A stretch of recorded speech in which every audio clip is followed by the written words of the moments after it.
सभी किसान भाइयों को नमस्कार। दोस्तों आज हाँ, हम फिर बिल्कुल, एक गांव बिल्कुल में हाँ एआई जी। करने के लिए आए हुए हैं। देखिएगा ये भैंस है, ये भैंस कल से हीट में आई हुई है और अभी जो विंटर का टाइम है वो अंतिम पड़ाव की ओर है और अभी जो भैंस वांस है वो ज़्यादातर मात्रा में हीट में आ रही हैं। हमने स्टा लिया, स्टा को थाइंग कर रहे हैं और जो मेथड है थाइंग करने का वो ये है कि यदि आपकी स्टा की मोटिलिटी बहुत सही है, उसमें स्पर्म मोटिलिटी बहुत सही है, तो वो जो नीचे एयरफेस में बैठ जाएगा। और हमने स्टा को गन में लोड किया। इसके बाद इसको जो भैंस है इसको हम भी एआई कर रहे हैं। देखिएगा जो मेथड है एआई का वो है रेक्टोवेजन मेथड। हम पहले रेक्टम में हाथ डालते हैं और जो उसमें फीकस है, रेक्टम में जो फीकस है उसको पहले हम बाहर निकालते हैं। इसके बाद जो गन है, गन वेजाइना से होते हुए जो सर्विक्स है उसको में जो ओस होता है, ओस को पार करना पड़ता है।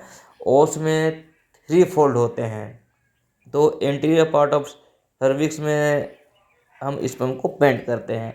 और ये बहुत ही अच्छी टेक्निक है, बहुत ही अच्छी विधि है कि एक जो भैंस है ये देसी भैंस है, इसमें हम अभी जब सीमन डाल रहे हैं तो इसका जो काव होगा, जो इसका बच्चा होगा वो मुर्रा का होगा। तो 50% मुर्रा इस भैंस में का जो बच्चा है वो रेट हो जाएगी। तो जो उसकी जो मिल्किंग कैपेसिटी बहुत अच्छी रहेगी। यदि मेल भी हुआ तो बहुत अच्छा रहेगा, क्योंकि जो नस्ल परिवर्तन का उद्देश्य ही है, एआई का उद्देश्य ही है कि नस्ल में परिवर्तन, कि गाय हो चाहे भैंस हो।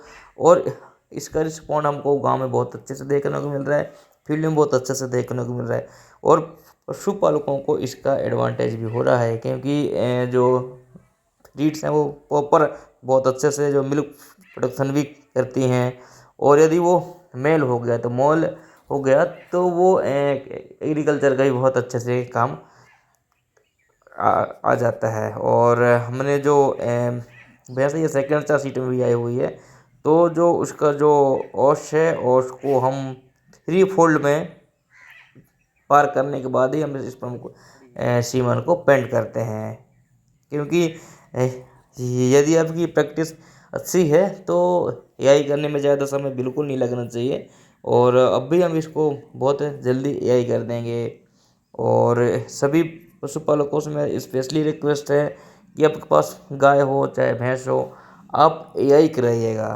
क्योंकि मैं बहुत सारी वीडियो बनाया हूँ, बहुत सारी वीडियो आप देखिए, उसमें जो एआई का जो उद्देश्य है और एआई का जो मकसद है वो बहुत अच्छी तरह से समझ में आ जाएगा आप लोगों को। क्योंकि जो इसके जो बच्चे आते हैं वो एकदम क्रॉसब्रीड आते हैं, जो कि मिल्क प्रोडक्शन बहुत अच्छा से होता है उनका। और आपको एक एग्रीकल्चर के साथ साथ पशुपालन से भी एक आय का अच्छा सा साधन बन जाता है। और हमने बहुत अच्छी तरह से भैंस को एआई कर दिया और हमें उम्मीद है कि ये भैंस कंसीव हो जाएगी।